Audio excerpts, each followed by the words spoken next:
एक बार कोर्ट की तरफ से ये बात कही गई थी कि हंसकर अगर कोई बयान दिया गया है तो उसे नफरती बयान नहीं माना जाएगा। याद है आप लोगों को? नहीं याद तो याद कीजिए।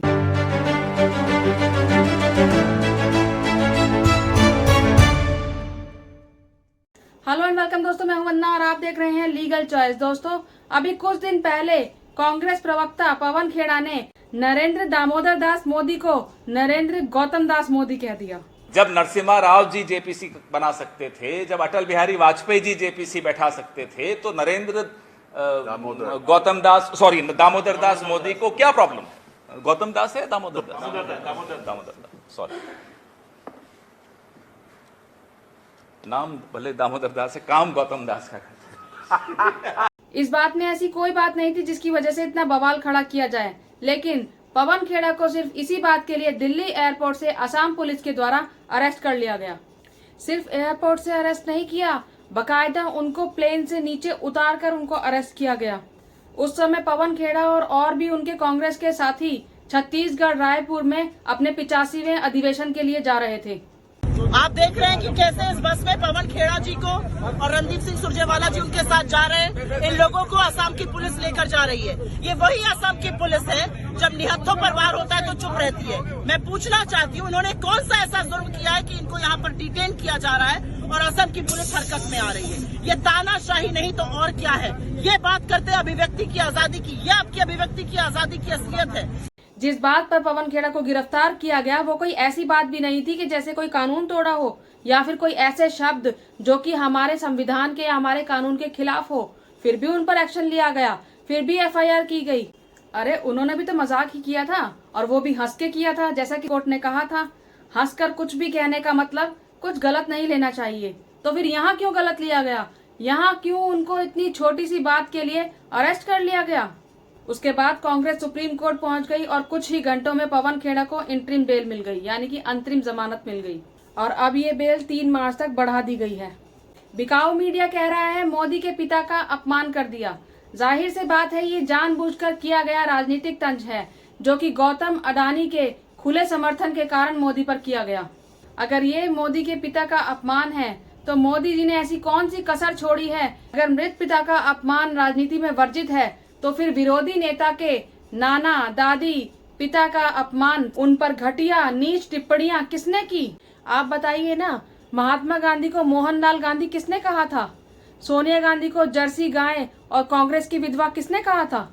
राहुल गांधी को हाइब्रिड बछड़ा, सुनंदा पुष्कर को 50 करोड़ की गर्लफ्रेंड किसने कहा था?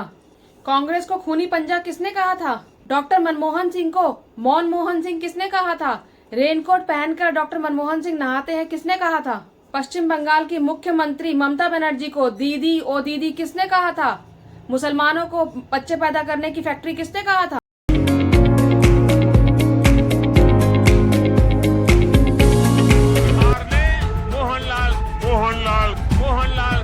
मौन मोहन सिंह जी आए थे। ये रुपये कौन कौन विधवा थी जो लेती थी? ये कांग्रेस की कौन सी विधवा थी जिसके खाते में रुपया जाता था? हमारे गरीब देश में ये 50 करोड़ की गर्लफ्रेंड,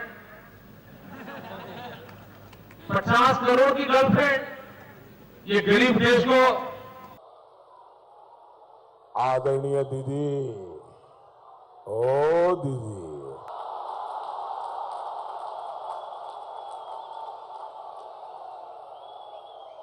दीदी,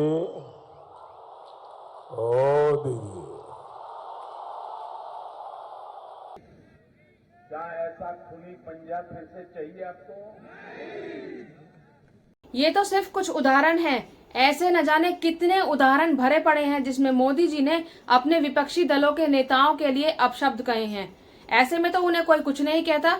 यहाँ तो गोदी मीडिया भी चुप्पी साध कर बैठ जाती है। पंडित नेहरू को मुसलमान बताने वाली, फेक न्यूज फैलाने वाली आईटी सेल किसकी थी? गांधी को चरित्रहीन बताने वाली आईटी सेल की घटिया टीम किसकी थी? कुछ दिन पहले विपक्षी नेता से कौन पूछ रहा था कि वो अपने नाना का नाम अपने नाम के आगे क्यों नहीं लगाते? उनका कहना था कि वो अपने नाना नेहरू को लेकर बहुत शर्मिंदा हैं। क्या ऐसा काम किया था नेहरू जी ने जो उनको शर्मिंदा होना पड़े? बिकाऊ मीडिया को मर्यादा और शालीनता तभी याद आती है जब कोई विपक्षी नेता शहंशाह के बारे में कुछ बोल देता है, लेकिन जब शहंशाह अपने विपक्षियों के लिए गाली गलौज वाली भाषा का इस्तेमाल करता है तो यही बंटी और बबली नुमा एंकर और रिपोर्टर भटकते हुए शहंशाह का मास्टर स्ट्रोक, जोरदार हमला और पलटवार बताते हैं। वाह! सम्मान और संस्कार का ठेका क्या सिर्फ कांग्रेस और विपक्षी दलों का है और नीचता का ठेका क्या भाजपा ने ले रखा है?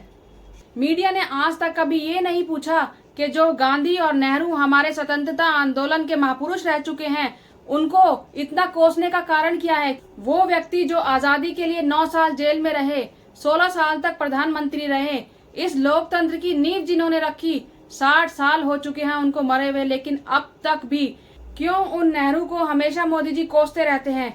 क्यों उनसे इतनी कुंठा है उन्हें? हालांकि पवन खेड़ा की बातों का समर्थन नहीं किया जा सकता और करना भी नहीं चाहिए, लेकिन जब आप खुद ही अपशब्दों की एक बड़ी लाइन पहले ही खींच चुके हैं तो फिर आपको तो ये हक ही नहीं बनता कि आप ये कहें कि सामने वाले ने आपको गलत बोला। और उन्होंने तो अपने कहे पर माफी भी मांग ली, लेकिन आपने अपने कहे शब्दों पर शर्मिंदा होना तो दूर, माफी की औपचारिकता भी नहीं दिखाई। इसी तरीके से यही तरीका है जिस तरीके से लोगों का मुंह बंद कराया जा रहा है। ये तो विपक्षी दल के नेता हैं, इसलिए चुप नहीं बैठेंगे, ये तो बोलेंगे, लेकिन जब आम जनता आवाज उठाती है तो उनके ऊपर ऐसे एक्शन लिए जाते हैं जिसके बाद उनको चुप करा दिया जाता है। इसी तरीके से हर दिन लोकतंत्र की हत्या की जा रही है, लोकतंत्र का मजाक बनाया जा रहा है और तानाशाह को कायम करने की कोशिश की जा रही है। तो मोदी जी को समझना चाहिए कि अगर वो अपने लिए कोई अपशब्द बर्दाश्त नहीं कर सकते तो उन्हें कोई अधिकार नहीं है किसी और के लिए भी कोई अपशब्द कहने का, क्योंकि जिनके घर शीशे के होते हैं वो दूसरों के घरों पर पत्थर नहीं फेंका करते। आप इस बारे में क्या सोचते हैं मुझे कमेंट बॉक्स में जरूर बताइएगा। मेरी इस वीडियो को लाइक कीजिएगा, शेयर कीजिएगा और मेरे चैनल को सब्सक्राइब जरूर कीजिएगा। जय हिंद, जय भारत।